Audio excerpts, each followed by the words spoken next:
Welcome to daily insights that matter. जैसा कि हम फाइनेंशियल ईयर 2024 में एंटर करने वाले हैं, हमारे लिए ज़रूरी है कि हम न्यू इनकम टैक्स रूल्स को समझ लें, जो कि 1 अप्रैल 23 से इफेक्टिव होने वाले हैं। अगर आपको न्यू इनकम टैक्स रूल्स की जानकारी पहले से होगी, तो फिर आप अपने फाइनेंसेस को अकॉर्डिंगली प्लान कर पाएंगे।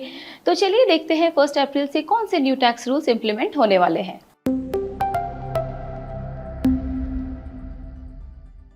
First rule, new tax regime to become the default system. जैसा कि फाइनेंस मिनिस्टर ने 2023 के बजट स्पीच के दौरान ये अनाउंस किया था कि न्यू इनकम टैक्स रिजीम 1 अप्रैल से डिफॉल्ट रिजीम होने वाली है।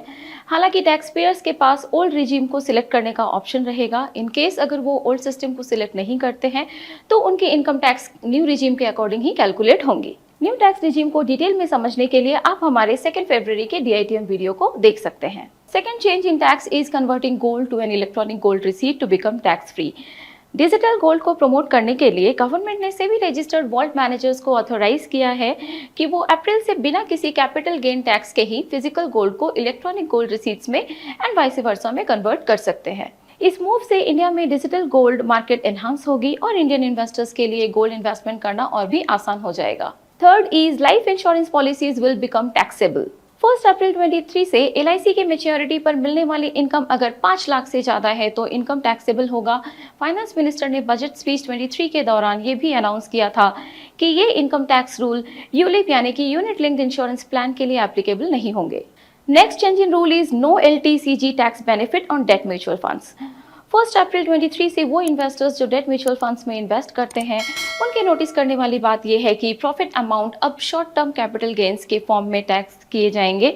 लॉन्ग टर्म कैपिटल गेन्स की प्रोविजन और 20% टैक्स के साथ indexation benefit date mutual funds पर अब अवेलेबल नहीं होगा। अगर आप डेट म्यूचुअल फंड्स की टैक्सेशन को डिटेल में समझना चाहते हैं, तो 27 मार्च की DITM वीडियो को जरूर देखें। The last and the important change is winnings from online games will be taxable. Income Tax Act की सेक्शन 115BBJ के न्यू प्रोविजन के अकॉर्डिंग अब ऑनलाइन गेम्स की विनिंग अमाउंट पर भी टैक्स अप्लाई होगा। इस पर रेट ऑफ टैक्सेशन फिक्स 30% की है और ऑटोमेटिकली विनिंग सोर्स से ही ये डिडक्ट हो जाएगा। ये हर तरह की विनिंग्स पर एप्लीकेबल होगा, जैसे कि कैश, वाउचर्स या फिर any other form of benefit.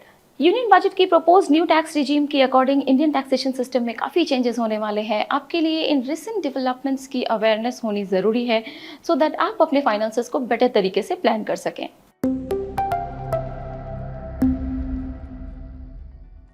6 साल पहले शुरू किए गए UPI पेमेंट्स ने सिर्फ इंडिया की डिजिटल पेमेंट सिनारियो को ही नहीं बदला, बल्कि इसे इंटरनेशनल लेवल पर भी वेलकम किया गया। इस यूनिक प्लेटफॉर्म के अडॉप्शन और यूजर फ्रेंडलीनेस के कारण इंडियंस के पैसे सेंड और रिसीव करने के तरीके ट्रांसफॉर्म हो चुके हैं। पर अब 1 अप्रैल से PPI यानी कि प्रीपेड पेमेंट इंस्ट्रूमेंट ऐप्स जैसे कि फोनपे वॉलेट या फिर पेटीएम वॉलेट के द्वारा किए गए UPI पेमेंट अमाउंट अगर 2000 रुपये से ज़्यादा हुए, तो इस ट्रांजैक्शन अमाउंट पर 1.1% की फ़ी चार्ज की जाएगी। ये फ़ी बेसिकली एक इंटरचेंज फ़ी है जो आमतौर पर कार्ड पेमेंट से एसोसिएटेड होती है। ये ट्रांजैक्शन को एक्सेप्ट, प्रोसेस और ऑथोराइज करने के खर्च को कवर करने के लिए लगाया जाता है। बैंक अकाउंट और PPI वॉलेट के बीच पीयर टू पीयर पेमेंट और पीयर टू मर्चेंट पेमेंट को इंटरचेंज फी की ज़रूरत नहीं है। इसका मतलब है कि फ्रेंड्स, फैमिली या किसी भी मर्चेंट इंडिविजुअल को किए गए पेमेंट को इस इंटरचेंज फी से कोई इफेक्ट नहीं पड़ेगा। पर अगर यूजर्स UPI का यूज़ अपने वॉलेट्स को लोड या फिर प्रीलोडेड गिफ्ट का यूज़ करके QR कोड के थ्रू वॉलेट से 2000 रुपीज़ से ज़्यादा अमाउंट की पेमेंट करते हैं, तो उन्हें ये चार्जेस पे करने होंगे।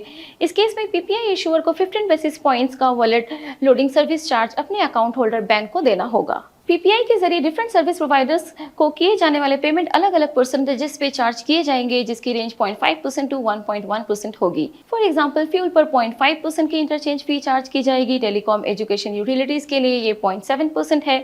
साथ ही म्यूचुअल फंड्स, रेलवेज और इंश्योरेंस के लिए ये 1% है। So who will pay this charges? इसे एक एग्जाम्पल से समझते हैं। अगर आप किसी स्टोर पर UPI के जरिए PPI वॉलेट से पेमेंट कर रहे हैं और वहां QR कोड फोन पे का है, तो फोन पे इस एप्लीकेबल इंटरचेंज फी को मर्चेंट से रिसीव करेगा।